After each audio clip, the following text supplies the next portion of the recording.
नमस्कार, स्वागत है आपका आपके अपने channel health and medicine Hindi में। आज के वीडियो में हम बात करेंगे कि अगर आप बिना सोचे समझे, बिना डॉक्टर की सलाह विटामिन ई का सेवन कर रहे हो, अगर आपके आसपास कोई विटामिन ई का सेवन कर रहा है, आपका कोई फ्रेंड विटामिन ई का सेवन कर रहा है, उसे देखकर आप करते हो, बिना सोचे समझे विटामिन ई का सेवन करते हो, तो फिर क्या होगा? किस प्रकार से विटामिन ई की साइड इफेक्ट्स होती है, विटामिन ई लेने से पहले किस प्रकार से हमें स्पेशल प्रिकॉशंस रखने हैं, कौन कौन सी वार्निंग्स को ध्यान में रखना है, उसके बारे में हम बात करेंगे। वीडियो शुरू करने से पहले पिछले वीडियो की अपडेट दे देता हूं। पिछले वीडियो में हमने बात की थी एयर पोल्यूशन, यानी कि हवा में फैलने वाले प्रदूषण की वजह से किस प्रकार से हमारे शरीर पर, हमारे स्वास्थ्य पर उसकी नेगेटिव इंपैक्ट होती है, उसके बारे में। वीडियो की लिंक आपको नीचे डिस्क्रिप्शन में मिल जाएगी। सबसे पहले बात करते हैं कि अगर विटामिन ई का ओवरडोज होता है, ओवरडोज कब होगा? जब आप बिना सोचे समझे उसका सेवन करोगे, डॉक्टर की सलाह के बिना सेवन करोगे, तो ओवरडोज होने की संभावना ज्यादा रहती है। अगर ओवरडोज होगा तो किस प्रकार से साइड इफेक्ट्स होगी? अगर सेफ लिमिट की बात करें, अगर आप हेल्दी इंडिविजुअल हो, आपको किसी भी प्रकार का कोई रोग नहीं है, कोई मेडिकल डिसऑर्डर नहीं है, अगर आप अपनी स्किन के लिए, अपने बालों के लिए विटामिन ई सप्लीमेंट का सेवन कर रहे हैं, तो ऐसी स्थिति में आपको सेफ लिमिट जाननी जरूरी होती है। विटामिन ई की सेफ लिमिट प्रतिदिन 1000 mg से कम होती है, यानी कि अगर आप प्रतिदिन 1000 mg से कम मात्रा में विटामिन ई का सेवन करते हो, अगर आप इंडिविजुअल हो तब तो सेफ है, लेकिन उससे ज्यादा करते हो तो फिर ओवरडोज होने की संभावना रहती है।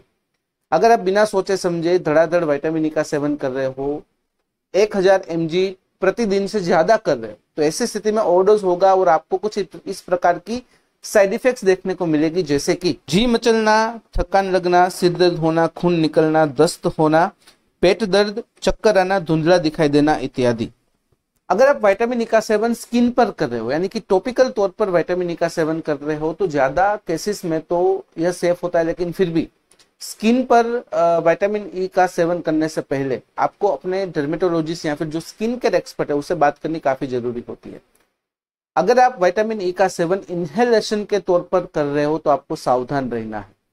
देखिए, कुछ ई सिगरेट्स और कुछ वेम्पिंग प्रोडक्ट्स होती है जिसमें विटामिन ई एसीटेट होता है। अगर ऐसी प्रोडक्ट्स का आप इस्तेमाल कर रहे हो जिसमें इनहेलेशन के तौर पर आपके शरीर के अंदर विटामिन ई एसीटेट जाता है, तो फिर सीरियस लंग इंजरीज होने की संभावना रहती है। तो ऐसी स्थिति में आपको सावधान रहना चाहिए।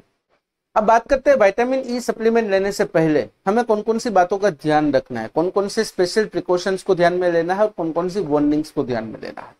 सबसे पहले है ड्यूरिंग प्रेगनेंसी, यानी कि गर्भावस्था के दौरान।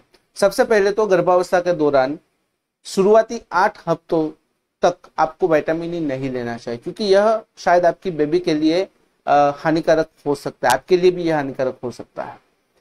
लेटर ऑन प्रेगनेंसी, यानी कि 8 हफ्तों के बाद अगर आप विटामिन ई सप्लीमेंट लेना चाहते हो तो डॉक्टर की सलाह के अनुसार प्रतिदिन 800 mg से ज्यादा विटामिन ई नहीं लेना है। अगर आप मेरी बात माने तो प्रेगनेंसी के दौरान विटामिन ई को अवॉइड करें तो ज्यादा अच्छा है। अगर अभी आप प्रेग्नेंट नहीं है और विटामिन ई का सेवन कर रहे हो और आप बेबी कंसीव करने की सोच रहे हो, तो डॉक्टर से बात करके आपको विटामिन ई का सप्लीमेंट बंद कर देना है। नंबर 2 है ब्रेस्ट फीडिंग।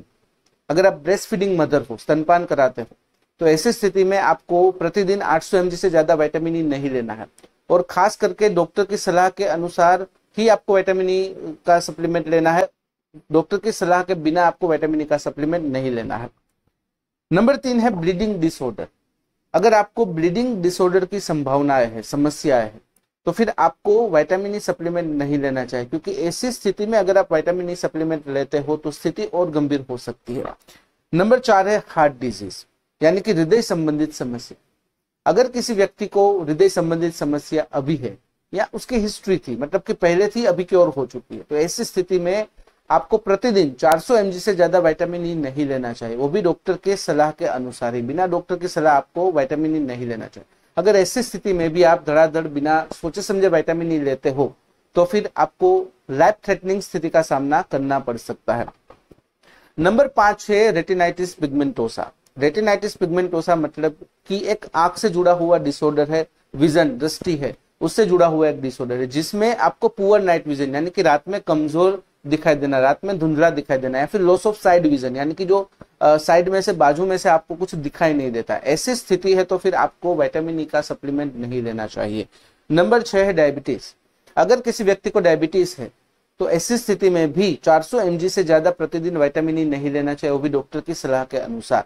अगर आप बिना डॉक्टर की सलाह के आप विटामिन ई का सेवन करते हो डायबिटीज में, तो फिर आपको हार्ट फेलियर की स्थिति का सामना करना पड़ सकता है। नंबर 7 है हेड एंड नेक कैंसर। अगर किसी व्यक्ति को हेड एंड नेक कैंसर है, अभी है या फिर पहले था, अभी क्योर हो चुका है, तो ऐसी स्थिति में भी बिना डॉक्टर की सलाह आपको विटामिन ई सप्लीमेंट का सेवन नहीं करना है। नंबर 8 है प्रोस्टेट कैंसर। विटामिन ई के ज्यादा सेवन से प्रोस्टेट कैंसर होने की संभावना रहती है, तो ऐसी स्थिति में बिना डॉक्टर की सलाह आपको विटामिन ई का सेवन नहीं करना है। नंबर 9 है ऑस्टियोपोरोसिस। ऑस्टियोपोरोसिस यानी कि वीक बोन या फिर ब्रिटल बोन, यानी कि कमजोर हड्डियां होती है और ज्यादा आसानी से टूट जाती है, यानी कि उसकी बोन डेंसिटी बहुत ही कम होती है। ऐसे स्थिति में कुछ स्पेशल एक्सरसाइज करवाई जाती है ताकि बोन डेंसिटी बरकरार रहे और इम्प्रूव हो सके। अगर एक्सरसाइज के दौरान, एक्सरसाइज के बाद में आपको विटामिन ई सप्लीमेंट दे रहे हो या फिर आप अपने आप से ले रहे हो, तो फिर ऐसी स्थिति में अगर विटामिन ई का हाई डोज हो जाता है, तो फिर जो आप एक्सरसाइज कर रहे हो उसका जो अच्छा परिणाम मिलना चाहिए, जो रिजल्ट मिलना चाहिए, वो नहीं मिलेगा। नंबर 10 है सर्जरी। विटामिन ई की वजह से सर्जरी के दौरान या फिर सर्जरी के बाद में ज्यादा ब्लीडिंग होने की संभावना रहती है। तो अगर आप विटामिन ई का सप्लीमेंट अभी ले रहे हो या फिर आपकी कोई स्केड्यूल सर्जरी है, यानी कि कुछ हफ्तों के बाद, कुछ महीनों के बाद आपकी सर्जरी होने वाली है और विटामिन ई अभी सप्लीमेंट आप ले रहे हो, तो फिर अपने डॉक्टर से बात करके विटामिन ई के सप्लीमेंट को आपको यहीं पर ही रोकना है। एटलीस्ट 2 हफ्ते पहले आपको विटामिन ई का सप्लीमेंट बंद कर देना है। नंबर 11 है स्ट्रोक।